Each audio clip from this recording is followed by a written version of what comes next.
Hello guys, नमस्ते। Nepali computer ज्ञानमा तपाईलाई स्वागत छ। तपाईमा फेरि अर्को नयाँ भिडियो लिएर आएको छु।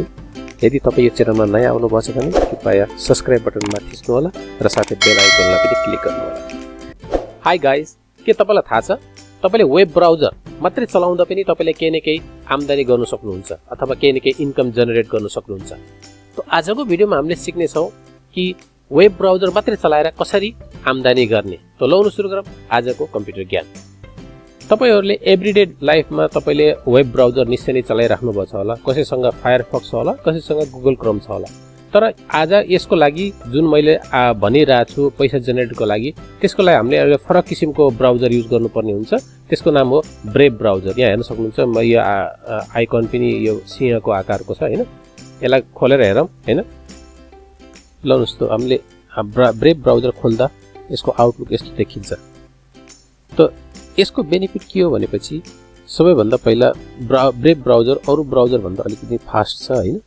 अनि यसले अर्को कुरा, यसले चाहिँ जस्तो तपाईले गुगल क्रोममा केही पनि लिंकहरुलाई क्लिक गर्दाखेरि एउटा छुट्टै विन्डो आइदिन्छ, एड्सहरु हुन्छ, एडभर्टाइजमेन्टहरु हुन्छ हैन, त खुल्छ हैन।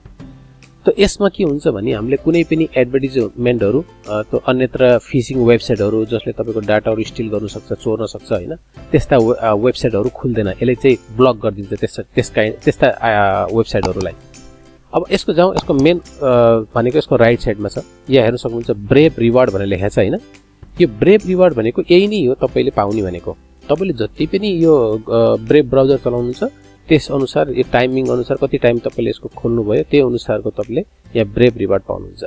अहिले करेन्टली मेरो यहाँ रहेको 0.89 BAT टोकन छ। BAT भनेको बेसिक एटेन्सन टोकन हो। तपाईले बिटकोइन सोध्नु भएको छ होला, यो पनि त्यही अनुसारको एउटा क्रिप्टो करेन्सी हो, ब्लकचेनमा बनेको हैन। यसको अहिले करेन्टली मार्केट भ्यालु के छ भने 0.65 USD छ।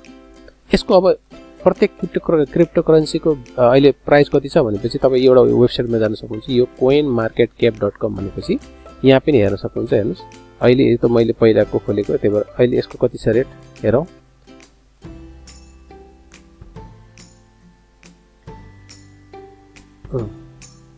त यसको अहिले के छ, यसको रेट कति छ भनेपछि 0.72 उ छ USD छ।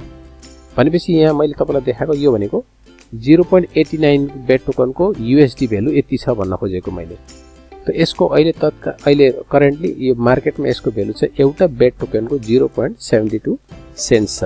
भनेपछि अब तपाईको नेक्स्ट अप्सन के छ भनेपछि अब तपाईले हेर्नुपर्छ यो के हुन्छ, कहाँ जान्छ हैन। तपाईले यो यसमा हेर्नुस्, तपाईको यहाँ एउटा सेटिङ छ, यो सेटिङमा क्लिक गर्नु होला र सेटिङमा क्लिक गरेर तपाईले यहाँ हेर्न सक्नुहुन्छ यसको ब्रेभ रिवार्ड भन्ने छ अप्सन। यहाँ ब्रेभ रिवार्डमा गएपछि तपाईले यहाँ हेर्न सक्नुहुन्छ कि तपाईको मेरो जस्तो अहिले मेरो करेन्टली मैले मेरो 158.66 ब्याट टोकन कलेक्ट भइसकेको छ, जसको अहिले मार्केट भ्यालु छ 116.17 USD डलर। त यो मेरो ब्रेभ ब्राउजर चलाए बापतको मेरो अहिले सम्मको यो जम्मा भएको ब्याट टोकन हो र यसको मार्केट भ्यालु यो छ। अब तपाईले सोध्नु भयो होला कि अब यो बेट टोकन त मैले कलेक्ट गरे, त अब यो पठाउने कहाँ, यसको युज कसरी गर्ने हैन।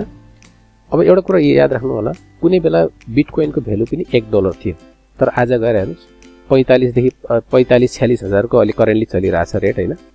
यो पनि तपाईको बेट टोकन अहिले जति रेट छ यो त्यति रहदैन। यो स्लोली के हुन्छ भने यसको भ्यालु पनि बढ्दै जान्छ। हुन सक्छ कि तपाईले आज पछि 1-2 वर्षपछि यसको भ्यालु एउटा बेट टोकनको दाम $10 पनि हुन सक्छ। त त्यो केसमा के हुन्छ भने तपाईको त्यो रहेको बेट टोकन भोलि तपाईले मार्केटमा सेल गर्दाखेरि राम्रो एमाउन्टहरु तपाईसँग आउन सक्छ। यो कुनै तपाईले लगानी गर्नु पर्दैन, जस्ट इज फ्री हैन। त यसको के छ भने हेर्नुस्, यहाँ विथड्रल भन्ने अप्सन छ। विथड्रल अप्सनमा क्लिक गर्नु होला। जस्तो विथड्रल गर्नु परेमा त्यसको लागि तपाईले सबभन्दा पहिला एउटा अपहोल्ड भन्ने एउटा वालेट चाहिँ तयार गर्नुपर्ने हुन्छ।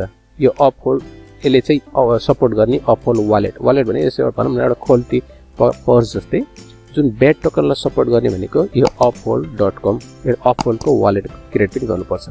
जस्तो मेरो आफ्नो अलरेडी छ हैन, मैले यसलाई खोलेर तपाईलाई देखाउँछु। जस्तो अब यसले अब यहाँ हेर्न सक्नुहुन्छ यो मेरो 158.66 ब्याट टोकन छ अनि मेरो अहिले अस्ट्रेलियन भ्यालु कति छ $156.49 मैले पाउँछु यो बेचे नि। तर अहिले के गर्दैछ अपहोल्डले आफ्नो कार्ड बनाउँदैछ जस्तो भिजा कार्ड मास्टर कार्ड जस्तो छ त्यसले पनि यस्तै बनाउँदैछ। यही कार्डहरु तपाईले फ्युचरमा त्यही कार्ड युज गरेर तपाईले शपिङ गर्न सक्नुहुन्छ अनलाइन पनि केही शपिङ गर्न सक्नुहुन्छ हैन।